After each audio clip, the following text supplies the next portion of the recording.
Welcome to suture removal. On this towel you'll see I've placed 3 stitches.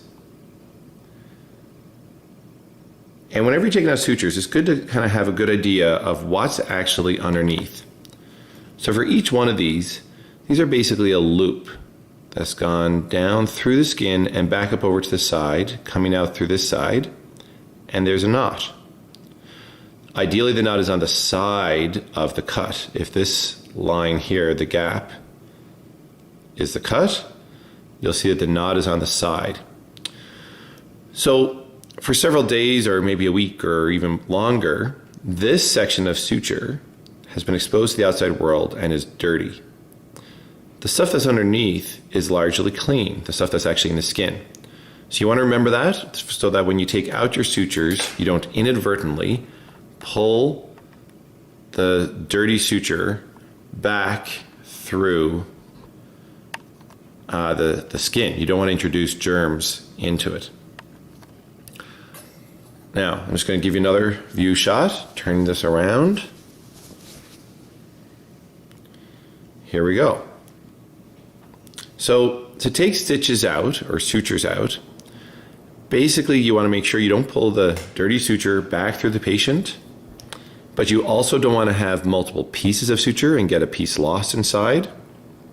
You also don't want to cut through the knot because that just makes things difficult and things can disappear and so on. So what you want to do is with your tweezers or forceps, grab one of the pieces that are loose. You'll notice that with the knot, when we tied the knot, we left these 2 ends. There's one end there and one end here. So you grab one of those and pull it tightly. Now you've got an option. You can either cut underneath the knot here or way over here, but you want to cut close to the skin surface. So then that way when you pull it out, you're not pulling through dirty suture. I actually find the controls a bit better to cut here because I'm pulling up right here. I'm using the base of my hand, if possible, on the patient, or in this case the towel, and I'm kind of securing things so that way I'm not jiggling stuff. I'm not lifting up in air, because lifting up in air, things are kind of jiggly, it's harder to control.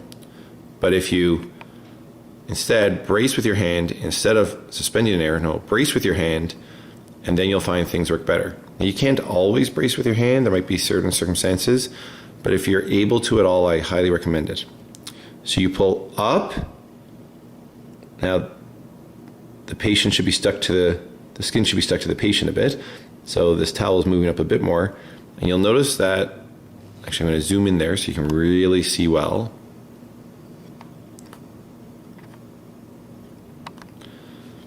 So I'm pulling up on the knot, and there's that little stretch down here that's below the knot. I'm going to snip, and then out comes the suture. Pull up again.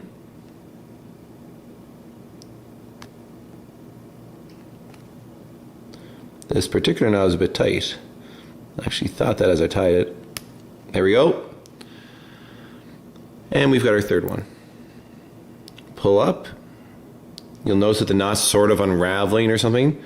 That's okay. Either it'll stop unraveling and it'll kind of get stuck, or it'll keep unraveling. If it keeps unraveling, maybe reach down a bit further. Grab it and snip. There we go. Now, because this was a towel, I was pulling up, having to kind of pull up and slightly push down with my scissors at the same time, which you don't usually have to do with skin, but sometimes with some loose skin, you might have to actually, you're using the instruments as you're pulling up here. You are putting a little bit of downward pressure here, but you'll notice that the suture just flung right up. It just popped right out. Other times it's not under as much tension. You can just gently lift up the suture and make a little snip, and then the suture stays there. And in that case, what you do is then you just keep holding onto it and just gently pull it out. And that is how to remove sutures.